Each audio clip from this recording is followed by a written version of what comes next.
All right, let's dive right into this explainer because we are looking at an absolutely wild intersection of disciplines today.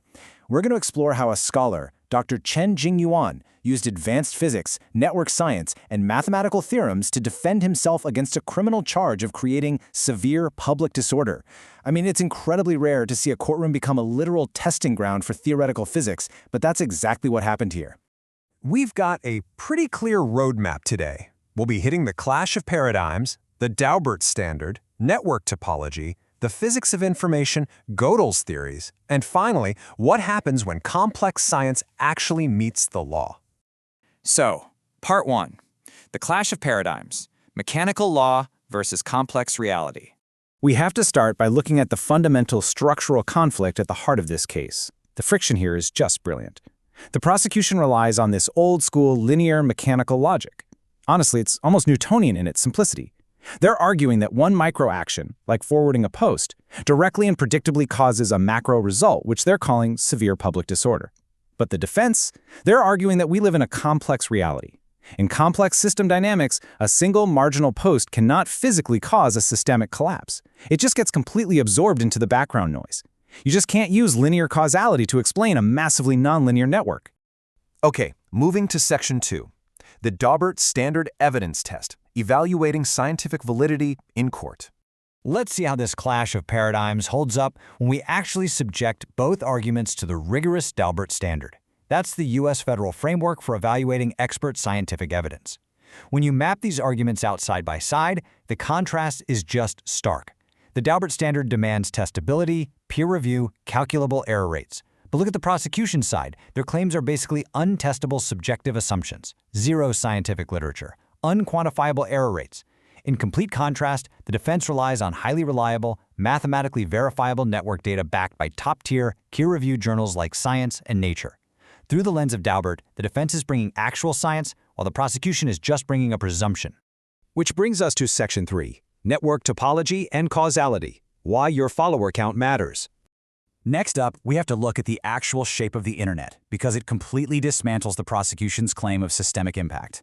The crucial takeaway here is that social media is not an equal playing field. It operates as a scale-free network. What that means is influence follows a power law distribution.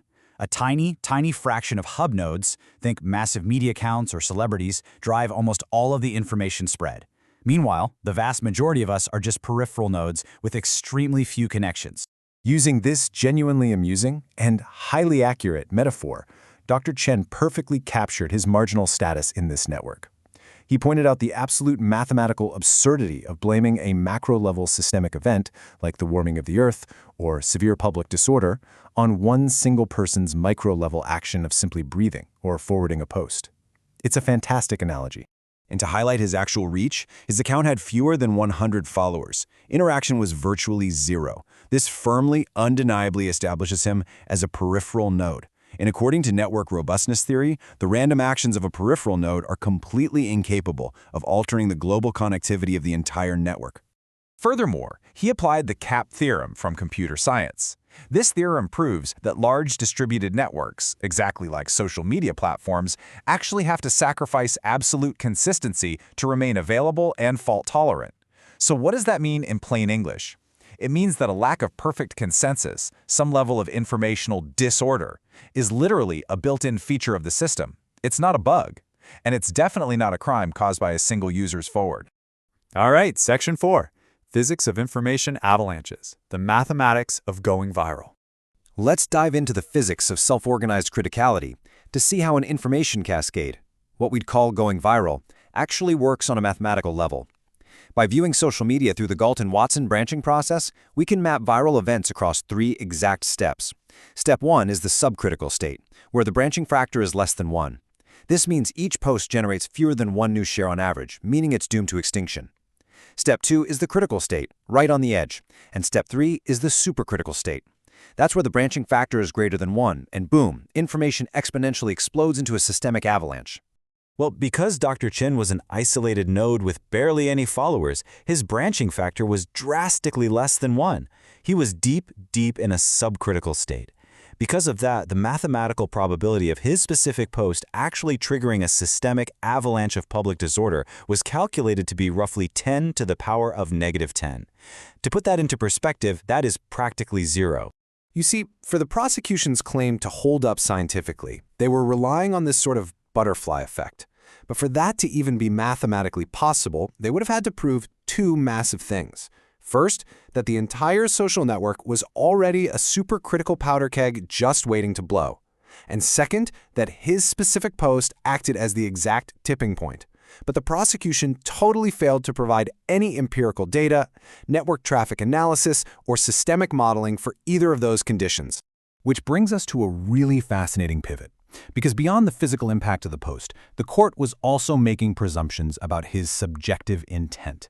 The judgment essentially argued that because Dr. Chen had a high-level PhD education, he should have known he was spreading false rumors. But think about that. How do you scientifically, or legally, prove subjective knowledge? Let's move to Section 5, Gödel and Epistemic Humility, the limits of human rationality.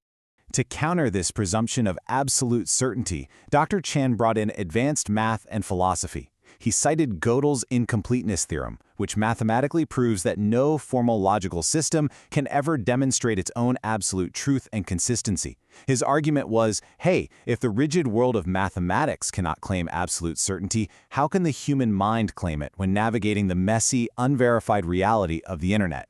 No single piece of internet information can be absolutely confirmed as undeniable truth or absolute falsehood by one person. He used this concept to demonstrate what's called epistemic humility. It's this cognitive stance where you actively recognize the limits of your own knowledge. He argued he viewed the forwarded posts merely as hypotheses worth exploring, entirely rejecting the court's mechanical presumption that having a PhD automatically means you possess a malicious, absolute certainty about a rumor. It's a brilliant philosophical defense of cognitive doubt. Finally, Section 6, Science Meets the Law, Rethinking Justice in the Digital Age. We've arrived at the resolution to see what happens when the realities of complex science expose the blind spots of rigid law. Dr. Chen totally flipped the script here with a striking observation about network resilience. He warned that everyday citizens are just peripheral micronodes. Our random actions get absorbed by the system naturally. But judicial authorities? They act as massive hub nodes. Because of their immense systemic influence, when these hubs overreach, they are the ones who actually risk driving the entire system into a catastrophic avalanche of structural disorder. This case brilliantly highlights the huge blind spots in traditional courts. They are still relying on mechanical, Newtonian cause and effect rules to judge the chaotic, nonlinear realities of digital life. They're punishing what is effectively just systemic background noise as an individual crime, shifting the burden of scientific proof, and using academic credentials as a stand-in for empirical evidence of intent. Which leaves us with this profound final question. As our digital world becomes an ever more complex web of interconnected nodes and nonlinear dynamics, there's an urgent need for our legal frameworks to evolve alongside it. We have to ensure that justice is based on verifiable systemic realities rather than mechanically punishing a mere drop in a turbulent ocean. Thank you so much for joining me for this explainer. I really hope it gave you a powerful new lens to view the intersection of science and the law.